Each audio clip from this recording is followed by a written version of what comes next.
here for happy hour with Jim Murphy with Movement Mortgage. I'm Tara McCauley. This is Heather Kusiba.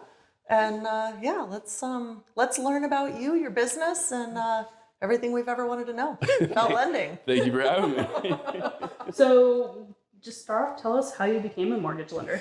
Yeah, so I mean, we kind of chatted about it earlier, but I had a failed baseball career. I got a AAA and then needed a real job, which is good. I grew up in it too, though. Mom Jackie's been a mortgage lender for 36 years. And I've been working with her for almost 10. She basically said, hey, give this a shot. If it works, great. If it doesn't, ditch it. And I've enjoyed it. I like the education. I love math. It's been a good career, and I like people, which is good. So it's worked out well. Not every day that you meet somebody who says, I like math. Percentages, and, right. It's become second nature after a while.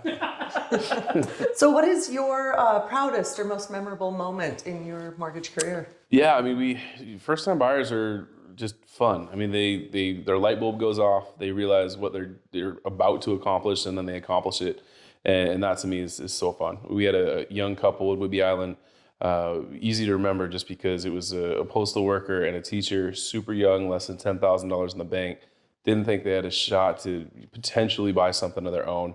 We were able to get them a first-time homebuyer program through the state and down payment assistance. And when they actually got the keys, they still couldn't believe it. We still talk probably once, twice a year, and they're just over the moon that they actually own their own place. And that's super fun because they called, they said, yeah, we can't buy. I'm like, well, let's talk. And after, really 90 days later, they had a house. So it was pretty cool. Those are fun. You gotta love that they had the courage to call. Oh yeah, I mean, I'm really happy their mom was like, just call them. Yeah. Brilliant. Figure out where you are now and figure out how you can get there. And it turns out they were there. It was pretty cool. Yeah, I feel like that's one of the biggest misconceptions is that you don't really need to talk to a lender until you are ready to be pre-approved, and that's just not yeah, I mean, let's get you prepared for next year. Let's get you prepared for 2 years from now if that's the case. Yeah. If you're just in a commission job, for example, maybe you don't have that for 24 months, but you don't know that until you know it. And that's all information that you can Google it, but you're probably going to get the wrong info. Talking to a professional about it is going to help you get better prepared quicker. Yep. So then I gotta ask, what do you have like a most embarrassing moment from your experience? Yeah. Definitely. So, when you're figuring this stuff out, sometimes you're not right. And I remember not being right on like a program that the client was trying to qualify for. Frankly, the good news was they were overqualified for the program, and they ended up getting a slightly better program because they were more qualified than I thought. But it was embarrassing to be wrong. It was fun to come back with a better result than I thought they were going to have. It was still embarrassing. It was still all those different things, but it's still, it was a good ending. I was supposed to say, at least it came out better than you could have expected. Well, the embarrassing part is when I told them they didn't qualify for the program, and then their hearts were broken, and then like 6 hours later, like, but wait, I found this one that's better. And I was like, so that's 6 hours. It's pretty awful for them. But oh no, soul crushing. Oh man. That was hard. Luckily, we recovered. But yeah, it's pretty funny. That was years ago, by the way. That was like 9 years ago, so we're a little cleaner these days. Back in the early days. Yes, that was early. So what are some of the strangest or most odd questions you've heard from clients or realtors? How do I get a 1% rate, which never existed? Like some of those crazy things that you hear. I heard I get money when I buy a house. Like some of those things were like, let's think about this logically. Why would somebody pay you to buy a house? And they're like, oh yeah, that doesn't make sense. So some of those like really, really funny questions are just pure logic, where you just almost have to ask it back to them. Like, would you pay someone to buy a house? Like, no. Yeah, that's the answer. So some of that stuff's kind of funny, but there's never a bad question.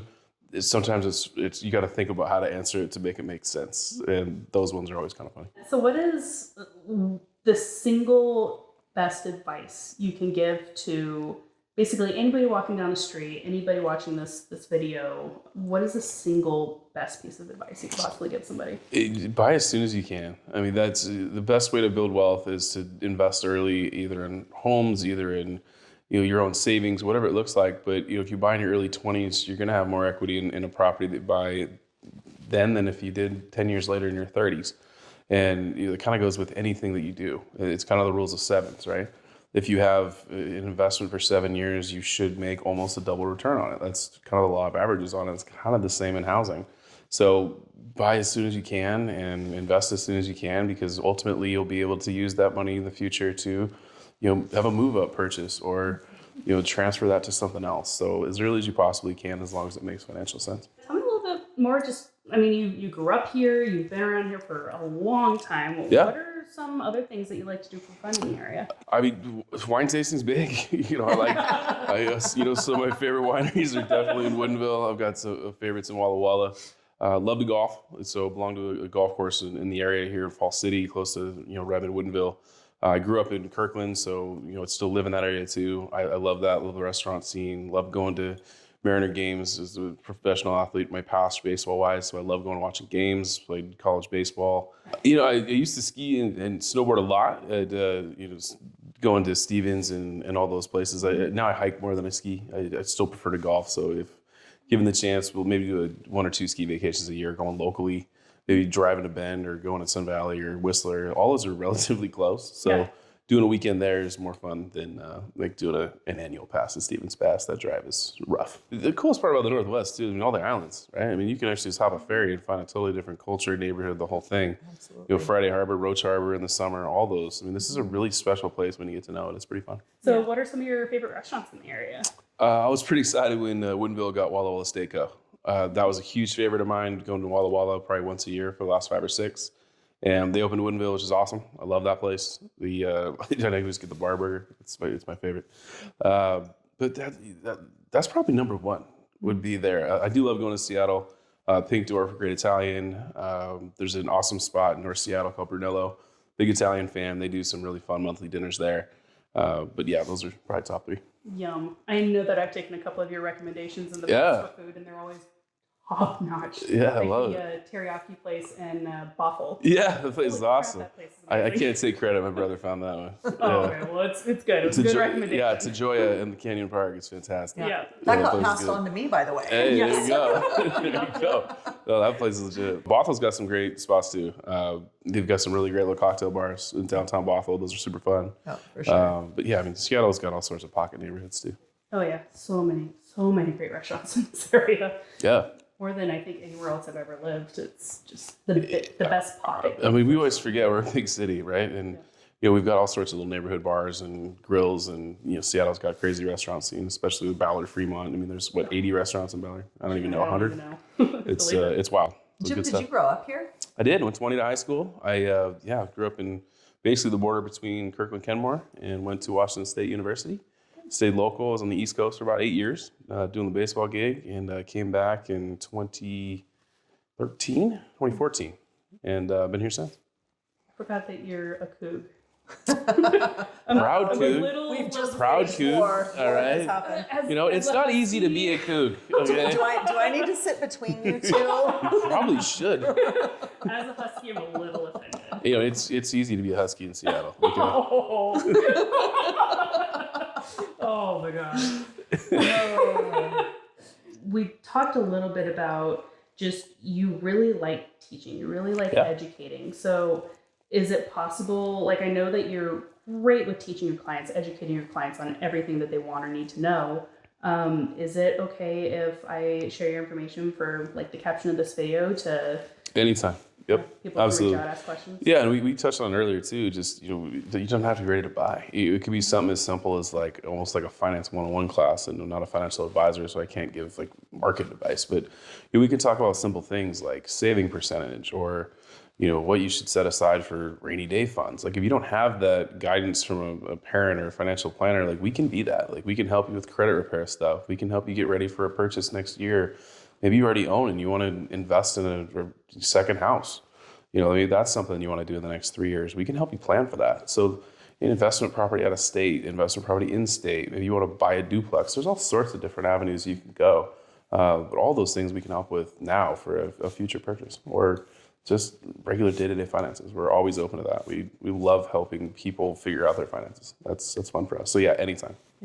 So while you're talking about that, it made me think about what is one of the biggest misconceptions that you have, whether it be about home buying or about the lending process in general, like what are one of the biggest misconceptions that you've heard?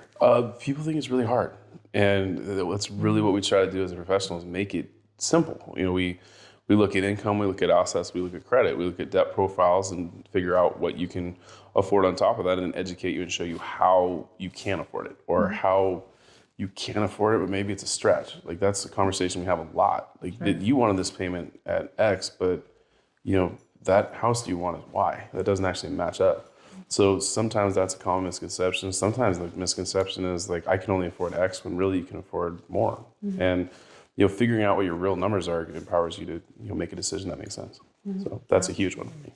Yeah, definitely. I know another common one I hear too is you have to have 20% down. There's only conventional loans and nothing else. Like, yeah, those are things that I know I'm correcting a bunch, and I'm not the lender, but then I send them to you, and it's like there's so many programs out there that people can take advantage of as well. Yeah, I mean, realistically, there's programs where you'd have to come up with about 1.5% of the purchase price if it was the down payment assistance program.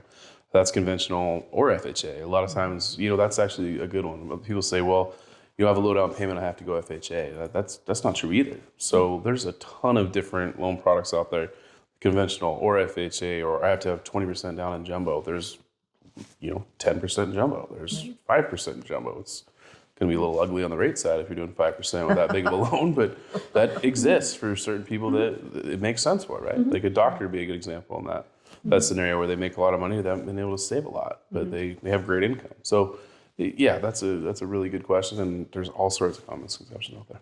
Yeah, definitely. No, I again love just how you're so willing and open to educating and communicating that with people. Yeah, no, it's to me that's the fun part. You show people how it can be possible, and then they make the decision whether or not they want to go. Yeah. Is there anything else that the internet should know about you and your business?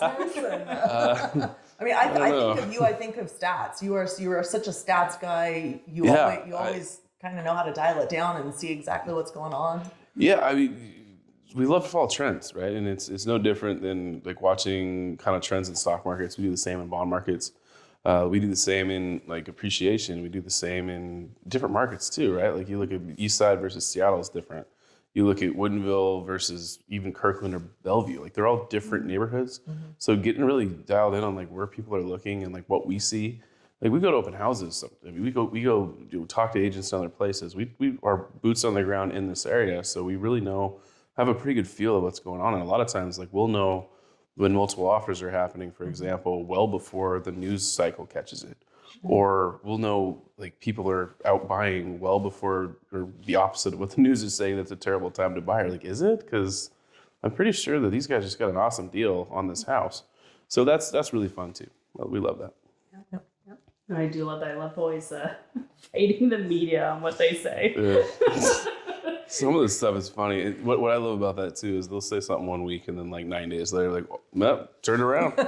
Just kidding. Let's pretend that never happened. You're like, no, it's turned right around. We're like in 9 days. Yeah.